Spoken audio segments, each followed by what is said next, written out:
Hey guys, and welcome back to another episode of the Onside Inside podcast, where we peel back the layers of the industry success stories and unpack the triumphs and failures of those in business today.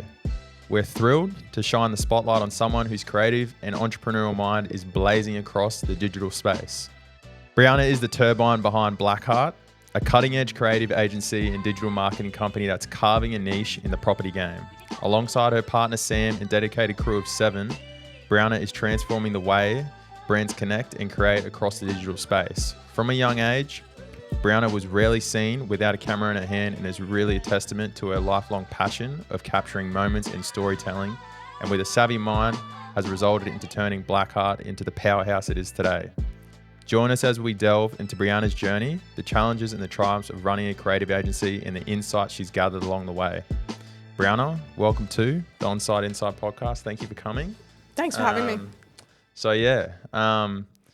Basically just give the listeners a bit of context about yourself, you know, what you do. I sort of just touched on it then, but yeah, just sort of tell us a little bit about yourself so they can, you know, if they don't know, then they can find out. Yeah, absolutely. So pretty much I think I don't know, since whenever I was younger, I've always had a camera, always editing random different things, convincing my brothers to jump in camera, which they did not like. But yeah, pretty much just took that, and my parents were like, hey, maybe you should do something in uni for it. But my dad's a big person in terms of loves business, really into that world. So he was like, you can't just do creative things. You need a real degree to get you a job at the end of it. So I was like, yeah, sure, I'll throw on advertising to it. So I completed the dual degree, and during that time met my business partner and partner Sam, who's now my husband now. And so basically through random different internships, which were semi-dodgy, just sort of saw an opportunity back then. Were you doing internships for, what were the internships for? Yeah, so I did one that was I don't even know what it was. It was something, but it was content creating. Yeah. And I it was literally in someone's upstairs attic vibes, and I drove halfway down to the Gold Coast for it because it was obviously pitched a lot better than that, and told my parents, and they were like, no, you're not doing that anymore. Yeah. And so I cancelled that, and then did a couple of internships at ad agencies, that sort of thing, just sort of learning, shadowing. And then the main one that gave us the idea is we were working with a real estate agent for a bit, and then we just sort of started to see people considering property videos. And then basically, what year was this? Was this sort of what year are you talking that you guys were sort of this sort of come? Yeah. Was it a light bulb moment, or was it just it just sort of organically sort of happened and you sort of seen that? I think because from memory, I think it was back in 2000, and I started to really notice property videos, taking that full spin on that whole, creative side, because before then it was all just generic sort of stuff. Yeah. I think property, it was back in 2018 or 17. That's when it would really started to, and everyone was okay. Yeah. Was that sort of around about that time when you guys started to notice the change? Yeah. So we we started back then 2017. I'd say we sort of kicked it around for a bit for a year or two, and then it probably wasn't until say end of 2019/2020 that we actually gave it a proper crack once uni was done and started working with some construction guys, and basically took it full time then. Yeah. So obviously there was heaps of stuff, from then till now. There's been a lot of ups and downs and things in between. What's your primary work now? Do you guys primarily work with builders or real estates, or what's your sort of niche per se at the moment? So I usually say to the guys it's about 70% property construction. 30% is brand work, or we're doing a fair bit more hospo now, hospitality, which is quite fun. Gives them that creative outlet. And then property, it's actually quite a bit of construction. And you find a lot of it's just word of mouth, not you don't really need there's not a lot of you don't have to advertise so much now. It's sort of just a lot word of mouth. Instagram's still super powerful though. We still get heaps of leads from that. I think that's probably our biggest one. Every now and then we'll get some stuff from Google, and obviously is the natural word of mouth, but Instagram, even just like connecting with people, people seeing like ads that are going. Yeah. We make like a big effort on like checking who's a new follower and seeing if they're like actually interested or just interested in the work we do. Yeah. So I find word of mouth's like the main thing though. Yeah. It's quite powerful. I feel like by the time they hear about you, they're like ready to go and just want to make sure you're legit. Yeah. So since you work with, I would say, primarily tradies and builders and all that sort of sense, what would you say, like in today's current market with what's out there, would you say like having a social presence would be up there with one of the most important things? Yeah, 100%. And like, do you think that because I've seen such a massive shift, like even the last 5 years, 5 years ago, I don't even think it was as popular. Like you see the likes of, there's some guys getting around Brisbane that really jumped on that early in the piece, and it's paid dividends for them in the long run. But now I definitely feel like it's so important to have it.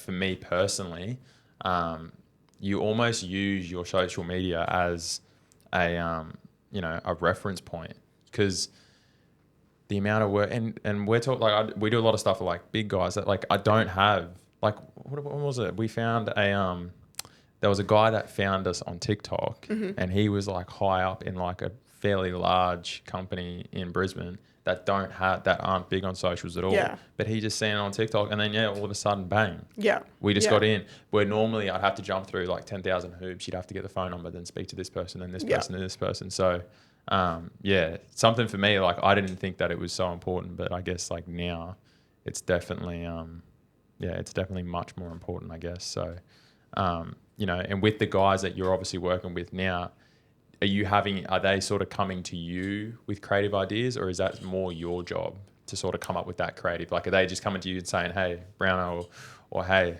Blackardt, can you guys just do this for us? And they're just dusting their hands with it? So it's probably, the best part is like the collaboration. The best pieces of work that we do comes from that. So clients trusting us that we know what to do, and then us also just listening to the client. So sometimes the clients will just be like, hey, I don't know, like do something. And then other times, like the client will come to us with like a rough concept of like, hey, I like this, or even just understanding what are the highlights, or like, if you complete a home, what are your highlights for the home?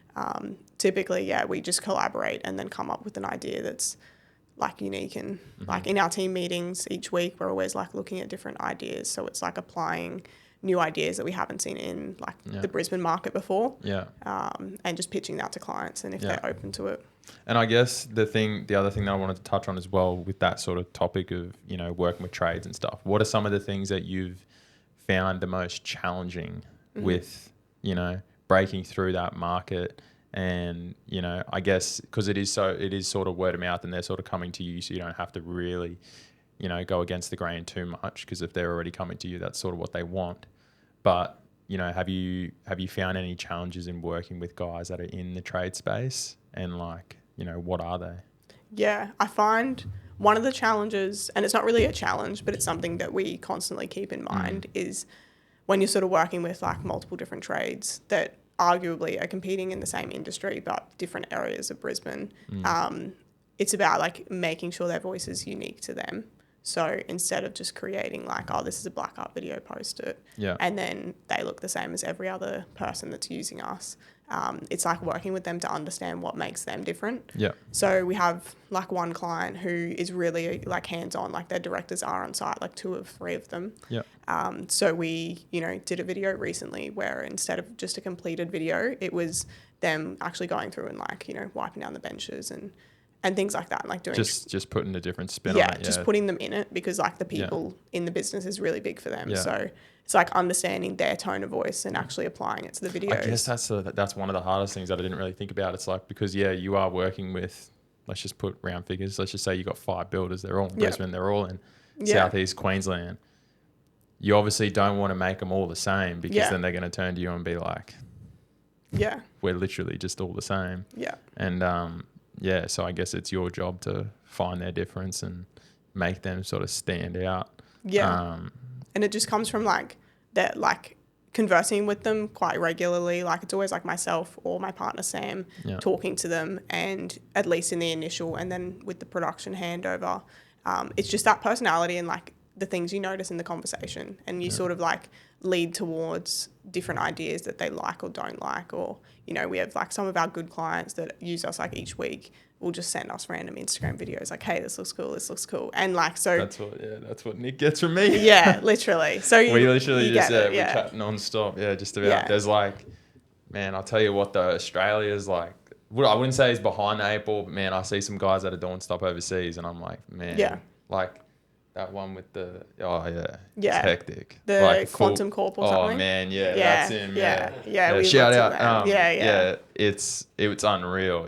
I jumped in there one day and I was like, wait, this guy is straight up like a Marvel bloody producer. It's like he's an editor of some sort. Like, this is crazy. We were asking the team. It's like a lot of rotoscoping. Oh man, it's like, how much time has he got? Is he doing like, 3 weeks on a 15-second reel? Like, what? And then some of the things are also just unachievable in Australia. Like, they've got the FPV around the cranes. Like, if there was a crane driver seeing that here, they'd be like, get out. So it's just, But they're definitely pushing the limit when it comes to that sort of stuff. But we'll wind the clock back a little bit. Back to you and Sam and starting out your business and the journey. Like, have you found that it's been easier or not easier, harder, or has it been the road that you thought it first was going to be? Like, you've definitely got that entrepreneurial spirit. What have been like some of the key things? Like, I know what it's like working with my partner, and especially in the early days, you're doing the books, you're doing the page, you're doing all the, you would know as well. Like, that's just how the cookie crumbles. It's a lot different now, but like everyone does, you got to go through those growing pains. So, has there been moments in time where you guys are like, fuck, is this something that we want to do? Is it like, should we just go and get a job at a media place? Like, how's that whole, journey been for you? Yeah, I mean, there's certainly like been moments where I'm like, I don't know, can I keep staying up till 11 p.m. every night? But then I'm also like if I actually stopped this, what am I meant to do? Like, because like the job that I do now, like working with the team, working with clients, like you can't really get that anywhere else unless you're doing your own thing. So that's sort of what keeps me going. And like, like I think working with Sam is like, it's easy. It's almost like two personalities. Like the person that the team see at the office interacting with Sam, it's like very much like business, and we rarely talk about like personal lives to each other at work. But then after hours, it's like completely different. So it's almost just like Has that been something that you guys have tried, like you've worked on, like consciously, you two, to try to set those, like, did you have conversations right in the get-go, like early in the piece, like, listen, like if we're going to go down this road together, like working together? Because a lot of people, they, like me, you start your business with your partner like you do, but then, my mentality is like, I want to pull away from the business more than inject myself further. So, that's just my whole philosophy. But, I guess with you guys being such a good team, was there conversations at the start? Because I'm just trying to give the listeners just some advice. Because there's heaps of people out there, people that do cleaning businesses, painting, whatever they're doing, and they're thinking about either working with their partners or they are working with their partners. And so like, I mean, to begin with, we were friends for years before we were together, so I think that sort of helped. But when we actually did start doing it, it was, the biggest thing is like communication. Like if there's an issue, just talk about it. And I think just hitting that on the nail like every time, instead of like letting it dwell, like we just bring it up, be like, hey, blah blah blah, like with this, just, I guess like at the end of the day when you're at work, treating them like a business partner. And I think that was probably the biggest conversation we had, was like, hey, like when we're at work, if I say something to you and it's like I'm saying that as a business partner, it's got nothing to do with the personal attack. At 5 p.m. you're shit at your job, but then at 5:05, I love you, baby. But you know like, what I mean? It is hard. Like I know, like from my experience, it's like for us, we found it difficult to do that. Because that's a lot of the things that people don't see when you're just an employee or something. You got your life outside of work, but when you know, for me, I was working with my dad as well. It was the same fucking thing. Like we Yeah. haven't, Yeah. you know, difference for us though is there was no switch off. You know, Yeah. you got yelled out at work. You're getting yelled at home. Yeah, exactly. But I mean, I think like yeah. you just, it's sort of like a team member though. Like you Yeah. say to them, like, you know, if I'm going to give you feedback, how do you prefer it? Yeah, like it's yeah. actually just asking the questions that you would ask a team member. And Yeah. like, instead of just presuming because, oh, like I'm dating you or I'm married to you, so I know what you think. Like you probably don't know how they work at work. Yeah. So I feel like just, ask Yeah. them. Just be like, if I'm going to tell you that I didn't like what you did today, Yeah. how do you want me to tell you that? Like, and like, yeah, like, do you want me to leave work at work? So Yeah. when it comes to like going home, our rule is sort of like, for a while there, we tried not talking about work ever outside of work. Yeah. And I think that was like really hard in the sense that when you work normally and you Yeah. come home, you vent to your partner Yes. about just general things. Like you just want to vent and talk Yeah. about like, I had a shit day today. And so when we stopped that, it was quite hard because we were like I feel like I can't talk like about it's almost like my that day. relationship is sort of like, yeah, like, I fully get it. You can't like express why you're upset because you're like, oh, we like don't want to talk about it, so we'll just leave it. So now we sort of just go like, before we start talking to the other person, we'll just in our head go like, hey, would I talk about this normally, or is this something that I can leave to tomorrow? So it's like, you know, if you've had a rough day, you're like, you know, I just feel shit right now because of X, Y, and Z. That's like, you can at least console each other.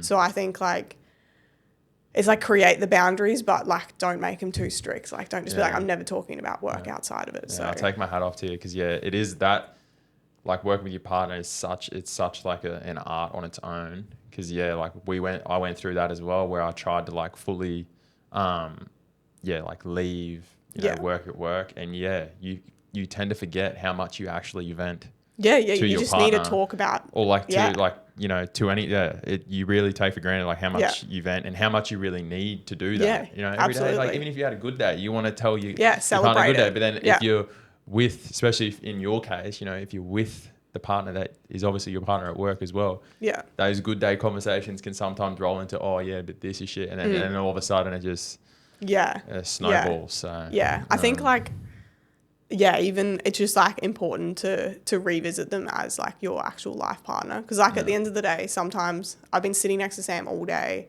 or like he's been out on site. Like sometimes I'll come home and like I feel like I haven't seen him all day. So it's like you still kind of, if you're separating it right, you still that's good. You still have that. So yeah, that's good. So for you guys out there that are listening, if you are thinking about doing it, just set expectations and don't be too strict about it. So Blackardt now is, you know, I would say you guys are leading with, you know, the creative space in and around Brisbane with a lot of people. You know, I see it around there. You know, I've definitely seen you guys work with different builders, and I've been in the Instagram space now, especially in and around here, seeing it. So, all right, guys, congratulations. You're halfway through this episode. I hope you guys are really enjoying it. But first, I just want to make a special thank you to Ideal Group Australia. Without them, I wouldn't be able to bring this podcast to you. So special thank you. I hope you guys are enjoying it. Buckle in and get ready to listen to the end of this episode. What's some of the plans for you guys now, and like where are you planning on just, you know, doubling down on what you guys are doing? Are you trying to shift into a different direction, or, you know, I see the new office, that looks mad. So tell us about how that came up, and, you know, the relationships on how you built that and all that sort of stuff. So I think the biggest thing is just like making sure everyone in the team is really good at what they do. So our focus is more about like growing as a team, like keeping the team growing instead of just like adding numbers to the team and like adding more people. So part of that is like creating a really creative space that they actually like coming to work. So, you know, you have to actually work in the office for a lot of our team because they're working on like decent computers that you probably can't get at home and working off the server. So it's creating a space where they're happy to come in and they collaborate. And then, in terms of growing and next steps, it's creating that environment, building out their skills, being very like particular about who we put in the team. Everyone has to get along. And that's something that we could unpack, is just employing people. Like we've trust me, it's just, I know I've been, that is a whole conversation on its own. Just 100%. trying to get the right, I've found, I don't know, like, yeah, we'll come back to it, but Yeah. I don't know, with us anyway, I find that the hardest thing is just attitude and just like the stuff that you don't get taught. Yeah. Personality traits and all that sort of stuff.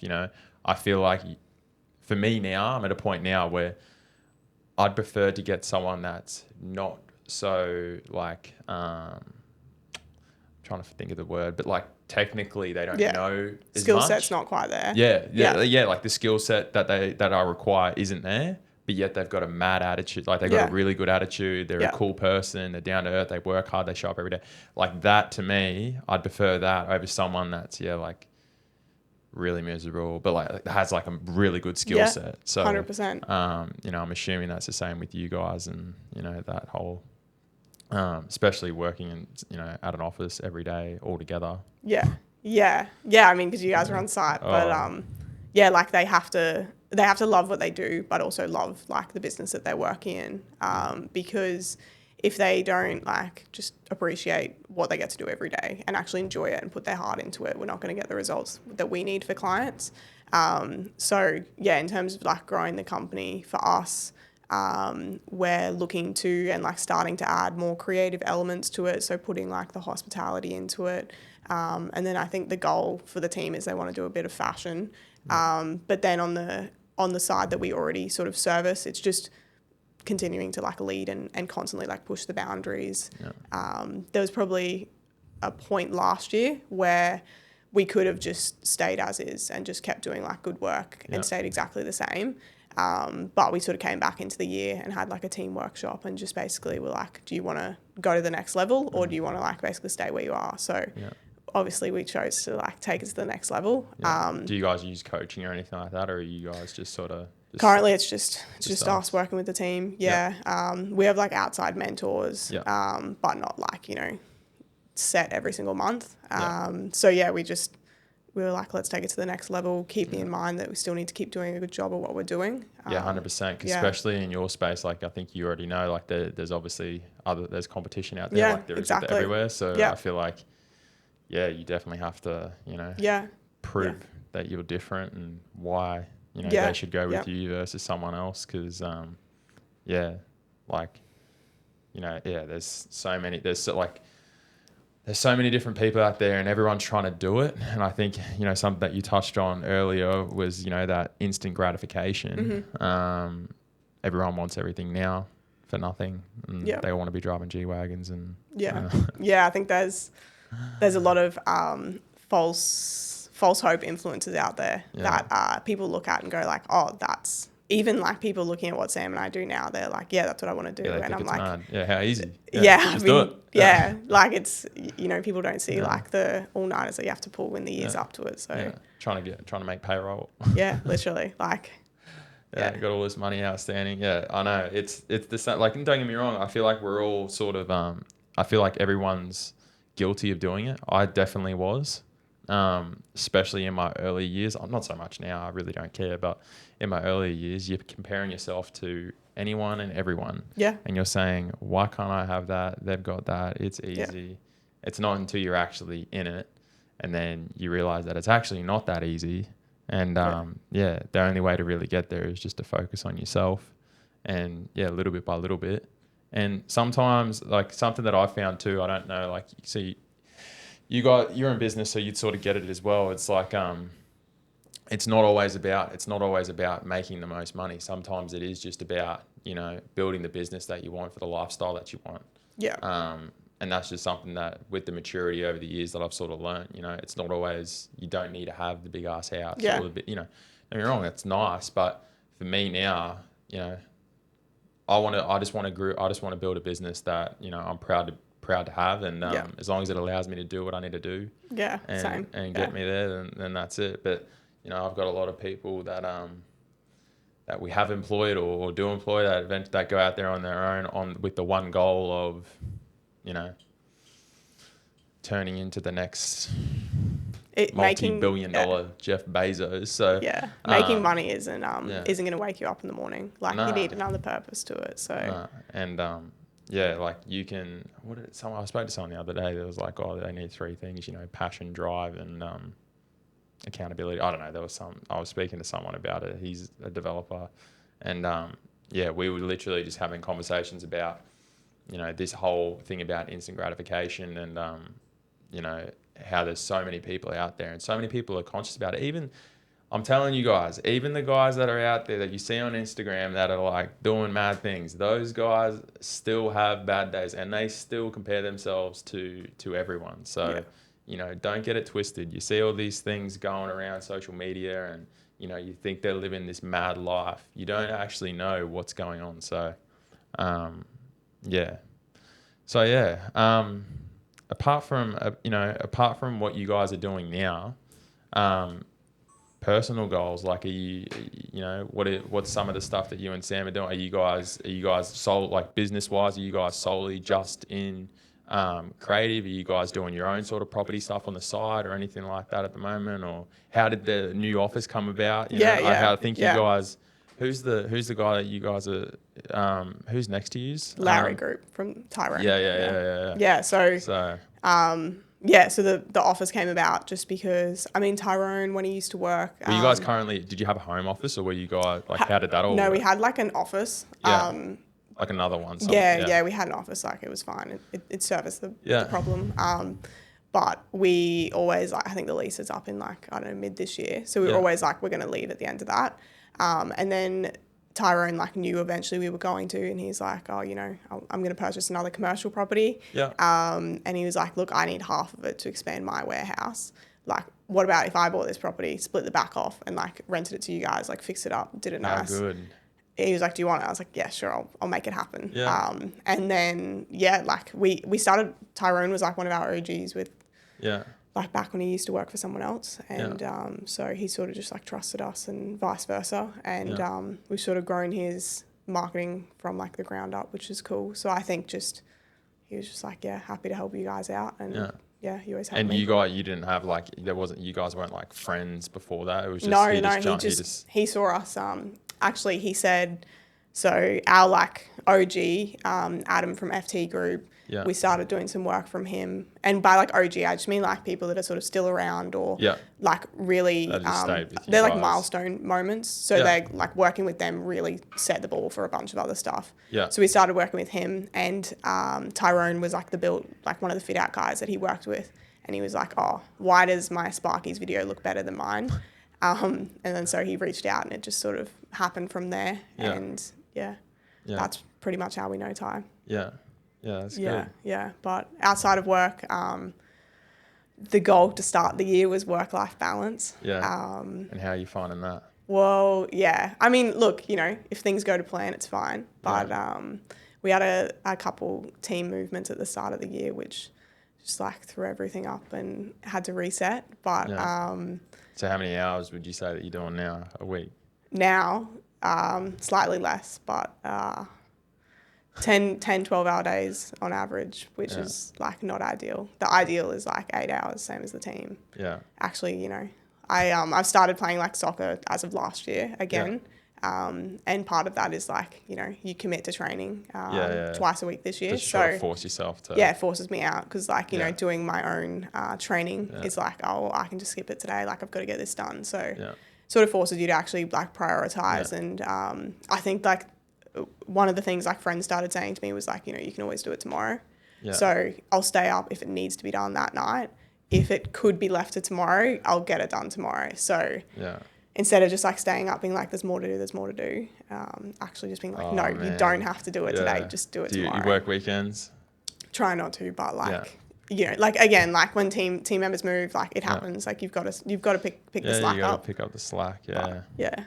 Yeah. And is your goal to eventually, hopefully get in a position where you can take a bit more of a step away from the business, or do you primarily want to stay knees deep in? I think you want to grow it so it's self-sufficient to a degree? Yeah, to a degree. I think part of the fun is being involved with the team. Yeah. I think it'll just be the goal for the business is just having a really good team who you trust, and if you need to actually take a holiday, both of us, Because one of us could take a holiday now. When was the last time you two had a holiday and just left? We did go to Vegas last year, which was sweet. Pretty cool. Yeah. But yeah, being able to like go to Europe for like 2 to 4 weeks and everything's fine, and you know, just checking in with them each day and making sure they're all good. You come back and you don't have to pull your hair out and stress. You're not setting out fires. You're not on the phone in Vegas. Yeah, there was a couple moments, but like, to be fair, they did pretty well. That's all right. Yeah. The first time when this is in 2019.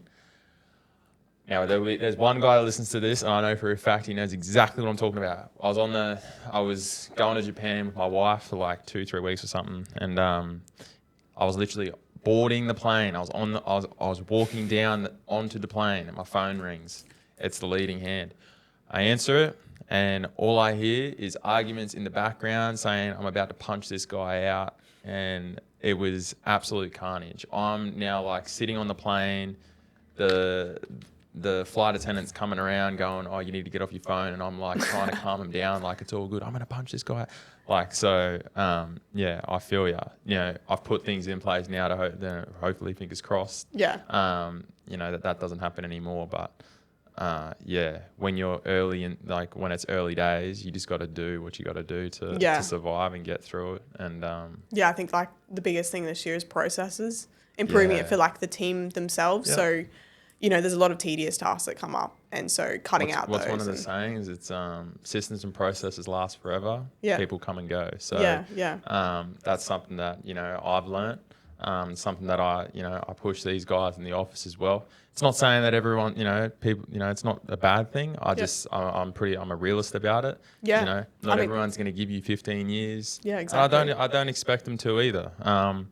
I've got a lot of guys that are very loyal to me, but at the end of the day, life happens, shit happens. Yeah, mum moved to Europe. Yeah, 100%. Things change. People leave. Yeah. But if you have the right systems and you have the right processes in place, if 16-year-olds can run a Macca's, exactly. Yeah. You know, we don't, for what we do and what they do, so it's just a prime example that, systems and processes, definitely. You know, if you can implement the right ones and do that, I feel like it's a game changer. So, you know, for us anyway, we're slowly putting things in place. Yeah, exactly. You know, you got a little bit of a taste of it, but we really try to finesse it more and more. Yeah, so it just improves it for everyone. Builds that trust, and you can step away for a week and know that you can come back and it's all good. So so I got a good test coming up for our business anyway, because next year I'm going away for like 6 to 7 weeks. So so you're it'll be here when you're good back. Good luck, Nick. Yeah.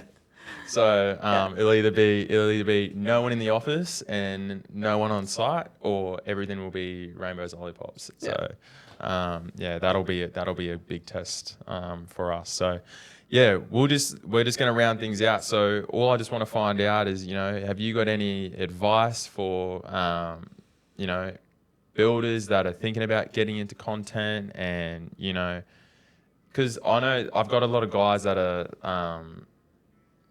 that sort of do it a little bit, but they're not going to go all the way in. And have you got any advice for guys that are sort of half in and half out? Should they just take the jump?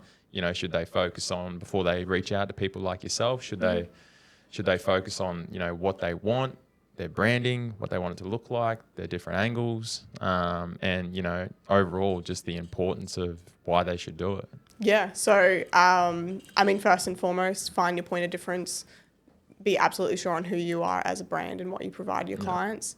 And then secondly, just stay consistent. So if you decide you're going to give Instagram a crack, I would just give one platform a crack at a time. If you can only focus on Instagram and Facebook, just do that. Don't worry about TikTok. And that's a good bit of advice. Focus one at a time, and then just stay consistent. You know, there's no point going, I'm going to do it now. And for the first month, you're posting four times a week and going, and then after a month you get busy and you're like, oh shit. What are we saying, Nick?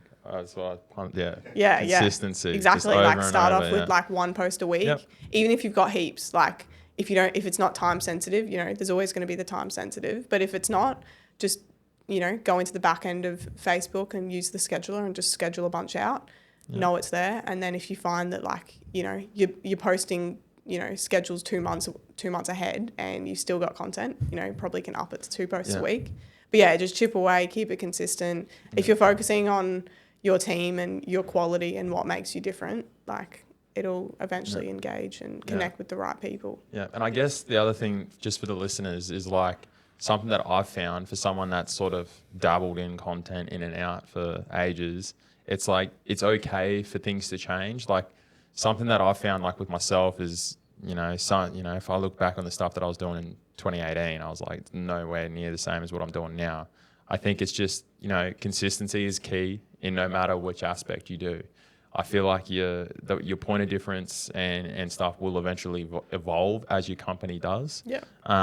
And, make a start. Just, don't be afraid to start. Don't get bogged down in what you what you what you want to do or the angle you want to take. Because, inevitably, like me, your angle will change. Like yourself, your business has evolved into what it is now, and it probably will in 5 years' time. You'll probably be in a completely different space as well. So I just think, be consistent, know what you are now, and just, don't be afraid to do it. Just fucking do it. Yeah, literally. Like if you sit there and worry about what the caption is, you could have posted an hour ago. So just get something down. Just get it down, and it eventually will pay off because. Yeah, it's so, I reckon it. Honest to God, cross my heart, I swear that we're only chipping the top of the iceberg in regards to this whole digital space 100%. and Instagram and the importance of what who's to say in 10 years like a new platform doesn't come out, but I'm all mean like it's just, we're definitely. Digital marketing, We're definitely at the start of it. Like someone said to me the other day, like, website. I was speaking to a guy, he's like a commercial builder in Brisbane. And he's like, we haven't touched our website since 2018. Yeah. We basically just use our Instagram as our website. Yeah. And different industries I found like use different platforms, apprentices, TikTok, Instagram, maybe a little bit more like builder base, LinkedIn, employees, if you're trying to employ like an operation manager or something like that.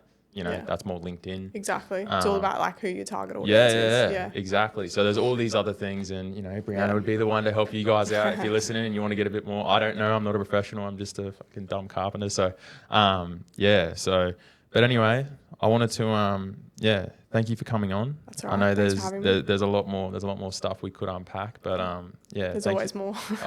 There's heaps. So just want to thank you for coming on, and I hope you guys that are listening, you got a little bit of context, a little bit of insight to what it's like, and if you want any content help or anything in regards to digital marketing or anything like that, reach out. Blackardt, Brianna, they're massive on Instagram. Have a look. Their stuff's mad.